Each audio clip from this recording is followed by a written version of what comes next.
오늘은 성경 공부를 하겠습니다. 성경 공부한다고 말씀드리는 것은 정신을 바짝 차리고 정신을 집중을 해서 옛날 입시 공부할 때처럼 좀 긴장을 해야 합니다.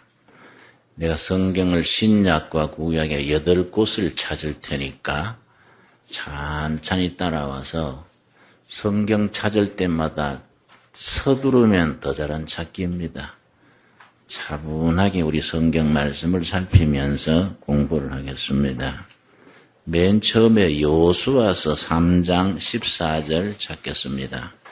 구약 성경 여호수아서 3장 14절의 말씀. 이스라엘 백성들이 홍해 바다를 건너서 광야로 나온 뒤에 40년이 지나서 드디어 요단강 건너는 이야기입니다. 소위 요단강 도하 작전이라고 그렇게 말합니다. 요단강을 건널 때의 그 기록에 대해서 여호수아서 3장의 14절 말씀 읽겠습니다. 백성이 요단을 건너려고 자기들의 장막을 떠날 때에 제사장들은 언약궤를 메고 백성 앞에서 행하니라. 특이한 모습이지요. 요단강을 건너는데 건너면은 적진입니다. 요단강 건너서 적진으로 향하는데 군대가 앞에 서야 될 텐데 언약궤 혹은 법궤를 맨 제사장들이 앞장을 섭니다. 그 뒤에 백성들이 따릅니다.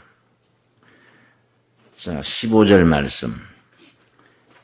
요단이 몸에 거두는 시기에는 항상 언덕에 넘치더라. 그 시기는 보리 추수하는 시기입니다.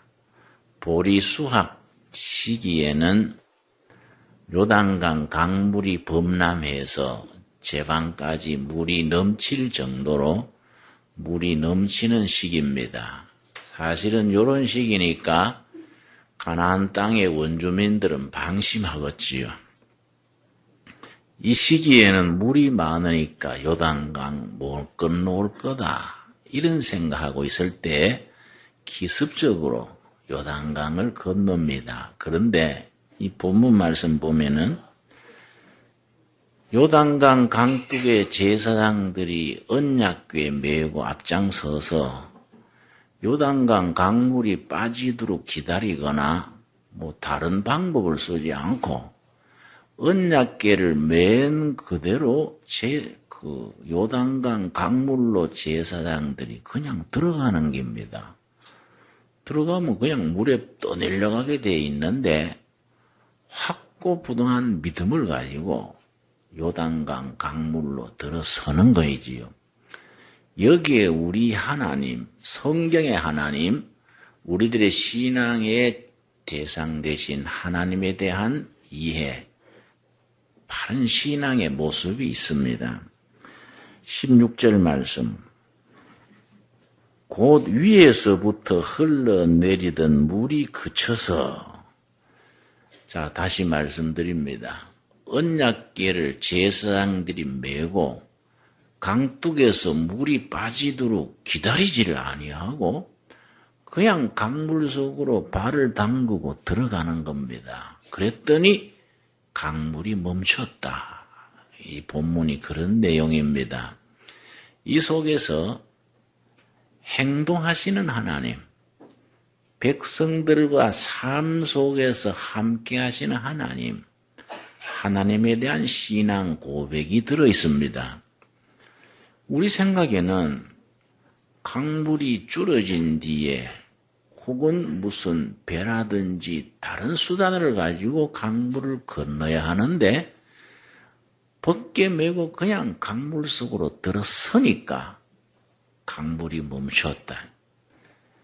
홍해바다 건널 때에 바닷물이 갈라진 두 번째 사건이 일어나는 기록입니다. 이 속에서 말씀드린 것처럼 백성들의 삶 속에서 더불어 함께 행동하시는, 액션하시는 하나님의 모습이 드러납니다. 자, 그래서 이제 요단강을 건너는데 하나님께서 여호수아 지도자를 통해서 분부하신 특별한 분부가 있습니다. 4장 24절입니다. 여호수아서 4장 20절을 보겠습니다.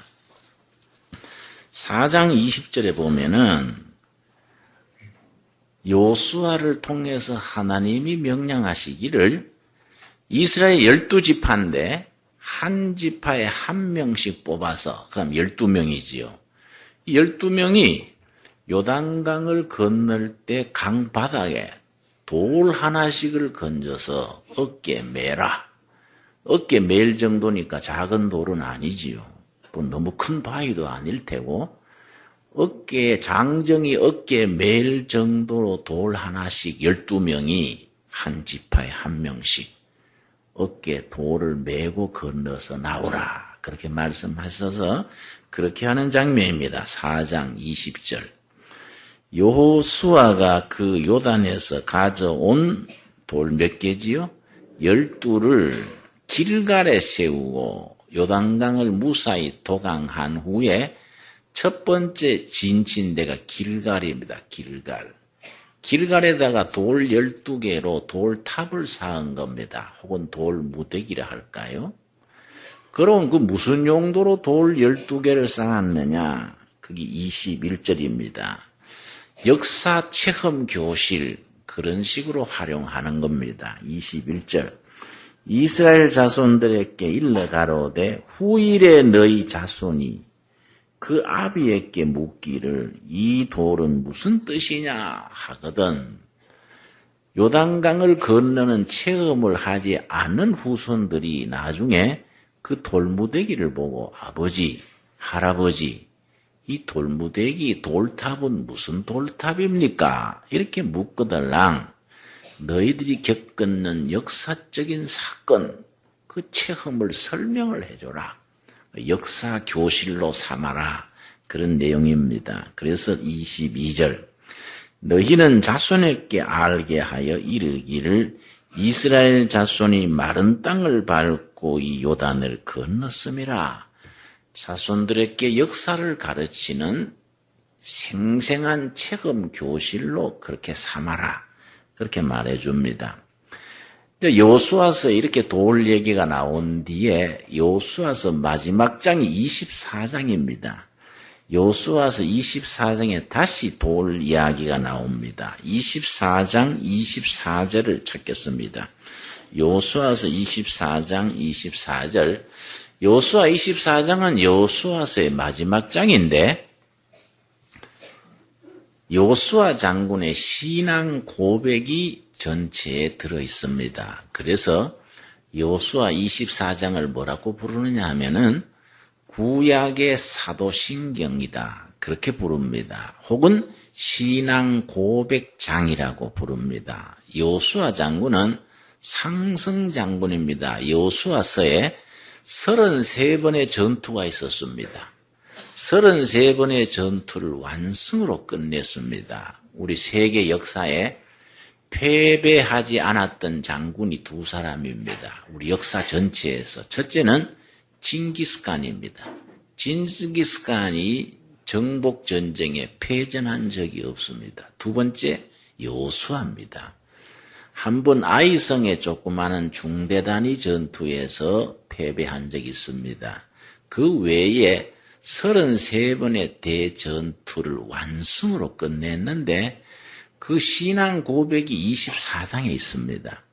그 여호수아 장군의 특징이 뭐냐면은 자기가 그런 위대한 업적을 남겼으면서 성경에 한 번도 자기 자랑한 적이 없습니다. 자기 업적, 위대한 일, 이걸 말을 전혀 안 하고 마지막 24장에 가서 신앙 고백만 확실히 하는 겁니다. 이 내용이 왜 그러냐면은 하나님이 이기게 해 주셔서 이긴 거이지 내 업적이 아니다. 그런 신앙 고백의 의미가 들어 있습니다. 그 중에서 24장 24절. 백성이 여호수아에게 말하되 우리 하나님 여호와를 우리가 섬기고 그 목소리를 우리가 청종하리이다 한지라. 그 앞부분에 여호수아 장군이 백성들 앞에서 신앙 고백을 했더니 온 백성들이 아멘 하는 겁니다. 우리가 그 장군님의 믿음을 그대로 받아들입니다. 우리도 그렇게 살겠습니다. 개인의 신앙 고백이 이스라엘 공동체 전체 신앙 고백으로 받아들여지고 난 뒤에 그 다음 25절. 25절이 우리 신학에서는 중요하게 다룹니다. 세겜 언약이라 그래서 세겜 땅에서 이스라엘 백성과 하나님 사이에 언약, 계약을 맺습니다. 그 25절이지요. 그날에 여호수아가 세겜에서 백성으로 더불어 언약을 세우고 약속을 하는 겁니다. 그들을 위하여 율례와 법도를 베풀었더라. 이 부분을 세겜 언약이라 그래서 하나님과 이스라엘 사이에 계약이 맺어지는 겁니다. 말씀으로 된 계약이라 그래서 언약이라 이렇게 부릅니다. 그 다음에 26절에 돌 얘기가 나옵니다. 여호수아가 이 모든 말씀을 하나님의 율법 책에 기록하고 하나님과 이스라엘 사이에 맺은 약속을 책에다가 기록을 하고 큰 뭡니까? 돌을 취하여 돌 하나를 취하는 겁니다. 큰 돌을 취하여 거기 여호와의 성소 곁에 있는 상수리 나무 아래 세우고 우리나라에서는 농촌에 가면은 마을마다 큰 닭나무가 있습니다. 닭나무 밑에 동네 사람이 동제사를 지내고 거기서 빌기도 하고 그렇게 합니다. 이스라엘은 거기 상수리 나무입니다. 도토리 나무지요. 그걸 이스라엘 사람들은 상수리 나무를 신목, 거룩한 나무다. 그래서 그 밑에서 계약도 하고 제사도 지내고 그렇게 합니다. 그런데 그 큰 돌을 상수리 나무 곁에다가 세우고서 무슨 일을 하느냐? 27절이지요. 27절이 중요한 겁니다. 모든 백성에게 이르되 보라 이 돌이 우리에게 증거가 되리라. 참 이상하지요. 돌이 살아있는 돌도 아닌데 하나님과 이스라엘 사이에 계약 맺은 것에 증인이 돌이 증인이 된다. 이러고서는 이는 여호와께서 우리에게 하신 모든 말씀을 이 돌이 들었음이라. 아주 신학적으로 해석하는 겁니다. 돌이 말을 들을 택이 없지요. 돌이 뭐 귀가 있습니까? 살아 있습니까? 그런데 영적인 의미를 부여하는 겁니다. 하나님과 살아계신 하나님과 이스라엘 백성 사이에 계약을 맺은 이 약속을 돌이 들었다. 돌이 증인이 된다. 그 돌을 기준으로 그런 행사를 치릅니다. 우리 27절 우리 한남성으로 같이 한번 읽겠습니다. 모든 백성에게 이르되 보라 이 돌이 우리에게 증거가 되리니 이는 여호와께서 우리에게 하신 모든 말씀을 이 돌이 들었음이라. 그런즉 너희로 너희 하나님을 배반치 않도록 이 돌이 증거가 되리라. 이 돌이 증거가 된다. 이 돌이 다 들었다. 이렇게 말하지요. 시편 118편에 돌 얘기가 다시 나옵니다. 시편 118편 22절 우리 한번 찾겠습니다. 자, 시편에 가서 이 돌에 대한 이야기가 계속되기를 118편 22절 말씀. 이 22절의 이 말씀은 예수님도 인용하시고 바울도 인용하고 베드로도 인용하고 신약에서 여러 번 인용한 유명한 본문입니다. 시편 118편 22절 건축자의 버린 돌이 건축자는 세상 지도자들 혹은 기성세대, 기성체제를 유지하는 기득권 세력의 지도자들을 말합니다.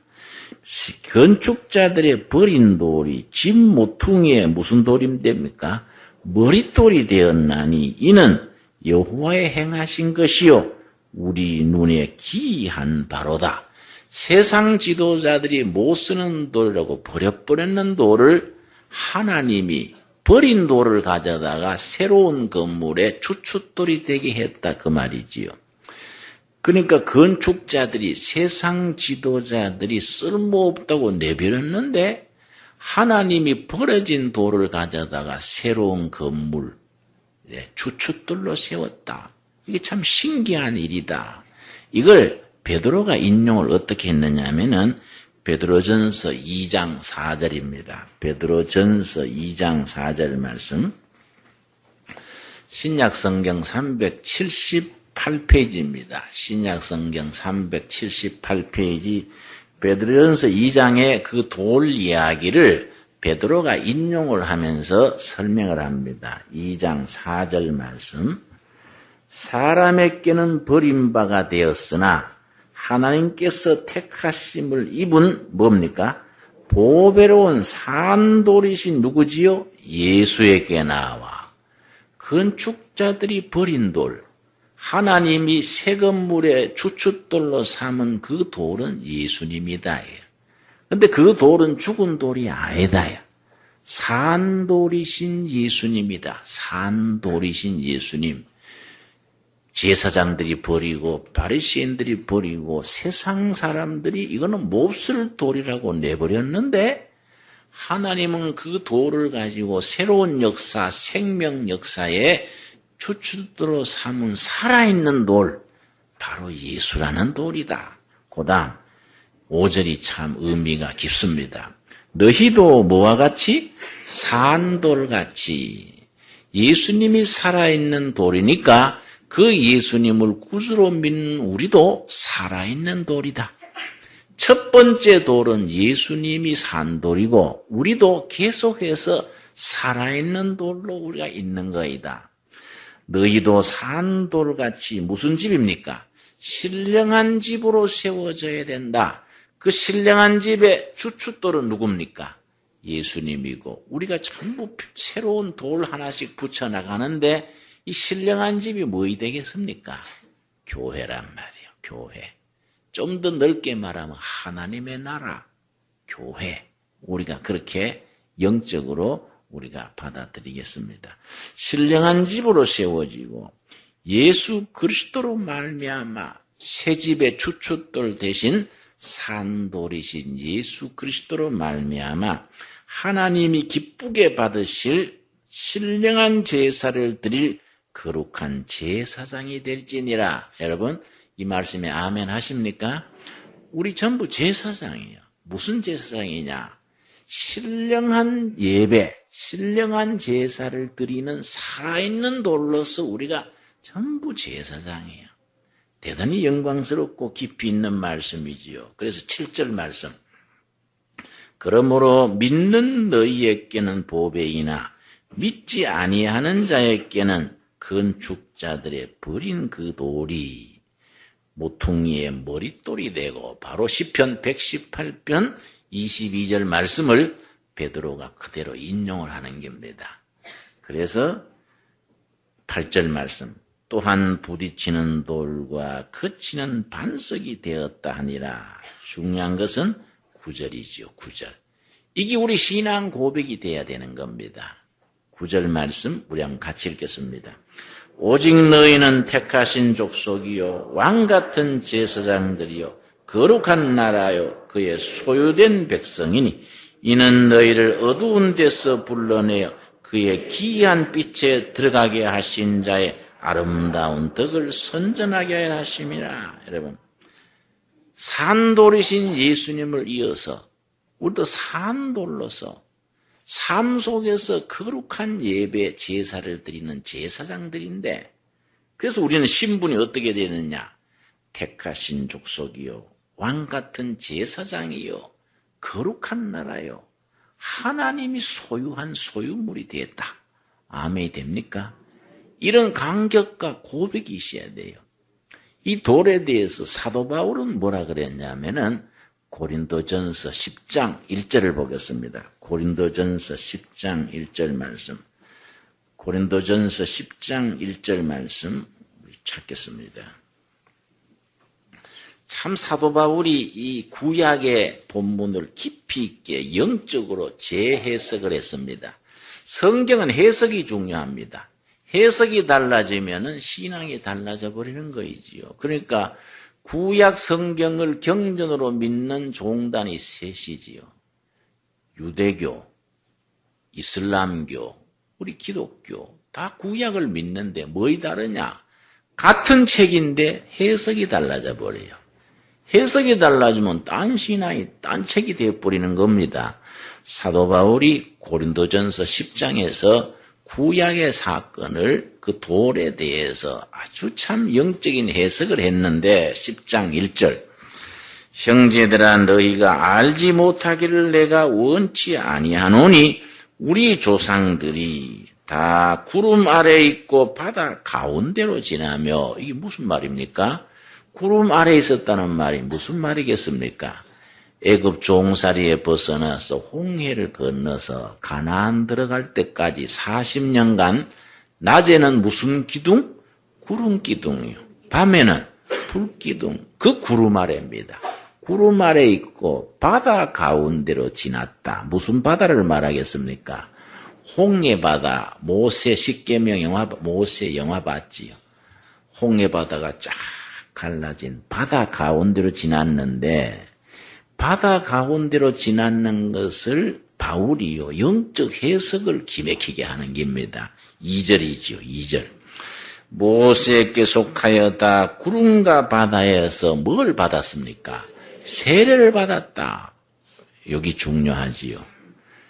이스라엘 조상들이 홍해바다 바다 밑으로 지낸 것이 지금 우리들로 말하면 물세례 받은 거다. 물세례. 침례교에서는 침례라 그러지요. 우리 장로교는 세례라 그러고 캐톨릭에서는 영세라 그래요. 영세. 뭐 어떻게 표현하든지 간에 구약으로 말하면은 홍해바다 바다 밑으로 걷는 것이 세례받은 것이다. 그때 그 사람들은 상상이나 했겠습니까? 홍해바다 밑으로 건너면서 우리가 지금 세례받는다. 상상도 못했겠지요. 사도 바울이 그때 그 사건을 우리들에게는 세례받은 사건이다. 그 영적인 해석을 하는 것입니다. 그 다음 3절. 다 같은 신령한 식물을 먹으며 신령한 식물은 뭘 말하겠습니까? 만나 먹였죠. 만나. 또 고기 먹고 싶다 할 때 무슨 고기 먹기 했습니까? 메추라기 먹였지요. 하늘에서 만나 허락하시고 메추라기 주시고 이 기도 응답으로 하나님이 주신 음식이니까 신령한 음식이다. 그 다음 4절. 다 같은 신령한 음료를 마셨으니 신령한 음료는 뭐이겠습니까? 무슨 코카콜라니 펩시콜라니 이런 게 아니고 이 신령한 음료가 뭐이냐? 광야 40년 동안 목이 말랐을 때 호렙산 반석 큰 돌을 모세가 지팽이로 쳤지요. 거기서 뭐이 나왔습니까? 물이 쏟아졌지요. 이 신령한 음료란 말이에요.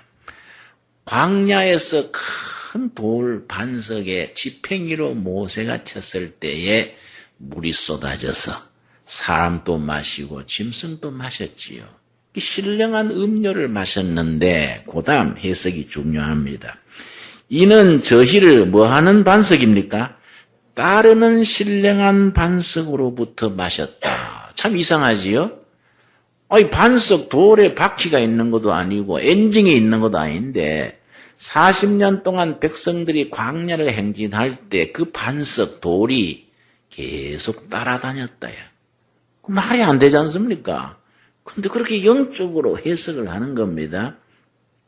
저희를 따르는 신령한 반석, 신령한 돌로부터 신령한 음료를 마셨는데 그 반석, 그 돌은 누구냐? 마셨음에 그 반석은 곧 누굽니까? 그리스도다. 여러분 아멘이 됩니까? 이게 뭘 말해주느냐? 40년 광야 생활에 백성들과 동행하신 하나님.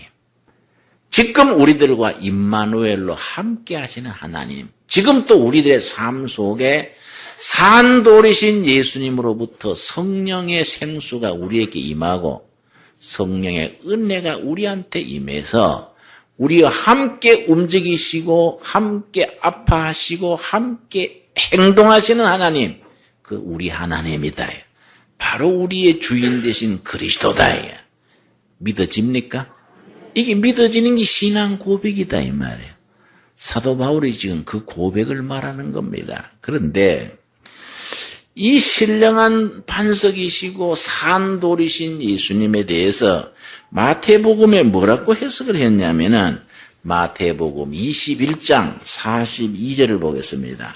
마태복음 21장 42절에 예수님께서 직접 말씀하시기를 마태복음 21장 42절에서 44절까지 제가 찾겠습니다. 우리 성경을 천천히 찾으시라 했지요. 서두르면 더 잘 안 찾깁니다. 그러고 우리 형제들 괜히 부인한테 찾아 하고 발장 끼고 있지 말고 자기가 찾아야 돼요. 손에 성경이 익숙해져 가지고 이렇게 자꾸 손에 익어야 됩니다.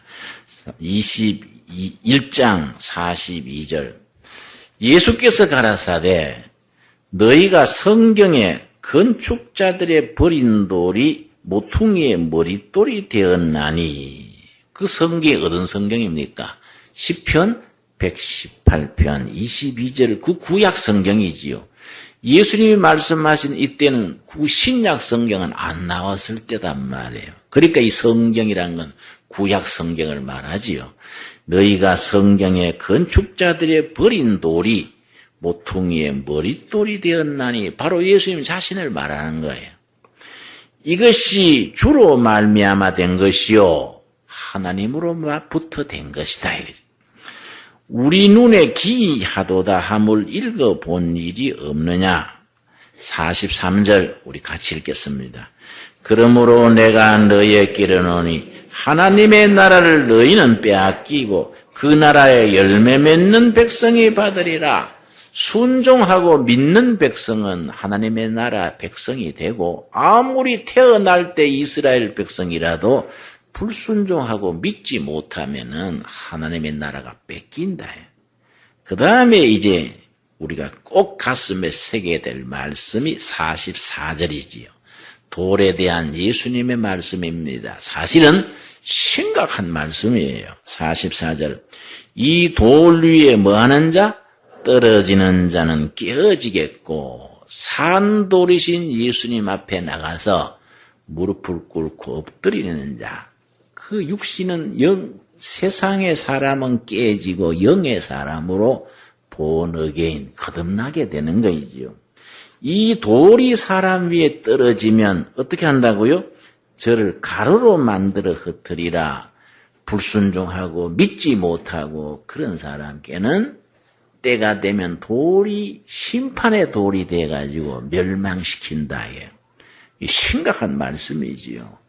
돌이 믿는 자에게는 구원의 돌, 축복의 돌인데 믿지 못하는 자는 무슨 돌이 됩니까? 심판의 돌, 사망의 돌이 돼가지고 깨뜨려서 가루로 만든다. 자, 44절 우리 중요하니까 우리 한음성으로 같이 한번 읽겠습니다. 이 돌 위에 떨어지는 자는 깨어지겠고 이 돌이 사람 위에 떨어지면 저를 가루로 만들어 흩으리라. 개인만 그런 게 아니다. 역사 전체, 우주 전체 불신앙과 불순종이 있는 곳에는 이 돌이 심판의 역사가 나타나는데 이게 바로 다니엘서 2장입니다. 다니엘서 2장 34절 말씀. 구약 성경 다니엘서 2장에는 이 돌이 역사를 심판하는 말씀이 나옵니다. 다니엘서 2장 34절 1234페이지에 소위 느부갓네살 왕이 바벨론 느부갓네살 왕이 꿈에 큰 신상을 봤습니다. 머리는 금이고 또 그 밑에 은이고 철이고 이렇게 쭉 이어지는 큰 신상을 봤는데 하늘에서 나타난 돌이 이를 깨뜨려 버리는 거이지요. 그 심판의 돌이지요. 바로 산돌이신 예수님이에요. 역사의 주관자 되시는 예수님이지요. 다니엘서 2장 34절 또 왕이 보신즉 느부갓네살 왕을 말하는 겁니다. 바벨론 왕이 꿈에 보신즉 사람의 손으로 하지 아니하고 무슨 돌입니까? 뜨인 돌. 여기 줄을 칩시다. 뜨인 돌. 세상에 속한 돌이 아니에요. 하늘로부터 날아온 뜨인 돌입니다. 뜨인 돌이 신상의 철과 진들게 발을 쳐서 부서뜨림에 철이니 진들기니 이런 건 세상 제국을 말합니다. 로마 제국, 바벨론 제국, 중화 제국 이런 제국을 뜨인 돌, 하늘로 날아오는 뜨인 돌이 멸망시켜버리는 거이지요. 그래서 35절 때에 철과 진늘과 놋과 은과 금이 다 부서져 여름 타작마당에 겨같이 되어 바람에 불려 간 곳이 없고 그 다음 같이 읽겠습니다. 우상을 친 돌은 태산을 이루어 온 세계에 가득하였나이다. 심판의 돌이신 예수님께서 불순종하고 불신앙하는 세상 헛된 백성들에게 참고 참으시다가 때가 되면 심판의 돌로 부서뜨리는 겁니다. 이 제국, 저 제국, 이 나라, 저 나라 할 것 없이 심판의 날에 부서뜨리는 거이지요. 그러나 산돌이신 예수님을 이어받아서 산돌이 된 삶 속에서 거룩한 제사를 드리는 제사장 된 우리는 생명의 돌이 되고 구원의 돌이 되는 거입니다. 여러분, 우리는 그런 신앙을 가지고 사는 거예요. 이런 신앙을 가지지 못한 사람에게는 어느 날 뜨인 돌, 산돌이신 심판의 돌이 날아와서 그 역사를 망가뜨리는 거이지요. 이 돌 속에서 우리 자신의 신앙 고백을 살폈습니다. 그래서 이스라엘 백성들은 구약시대 돌 하나 세워놓고 이 돌이 우리의 신앙 고백을 들었다. 이 돌이 증인이다. 이 돌이 바로 우리에게 주는 메시지다. 돌무더기 쌓아놓고 거기들의 나중나중 수천 년 뒤에 있어질 우리들의 신앙 고백을 먼저 얘기하는 셈이지요. 여러분, 산돌 대신 예수님을 이어받아서 산돌이 되어서 삶 속에서 거룩한 예배를 드리는 제사장들로서 당당하게 멋있게 거룩하게 살아가는 우리가 되기를 바랍니다. 기도하겠습니다. 산돌이신 예수님, 우리 삶 속에서 함께 이동하시고 역사하시고 행동하시는 하나님 찬양합니다. 산돌 대신 예수님을 이어 산돌이 되어 날마다 삶이 거룩한 제사가 되게 하옵시며 우리가 거룩한 제사를 드리는 제사장이요 하나님의 나라요 하나님의 소유된 백성으로 세움받게 하여 주시옵소서. 예수님 이름 받들어 기도드렸사옵나이다. 아멘.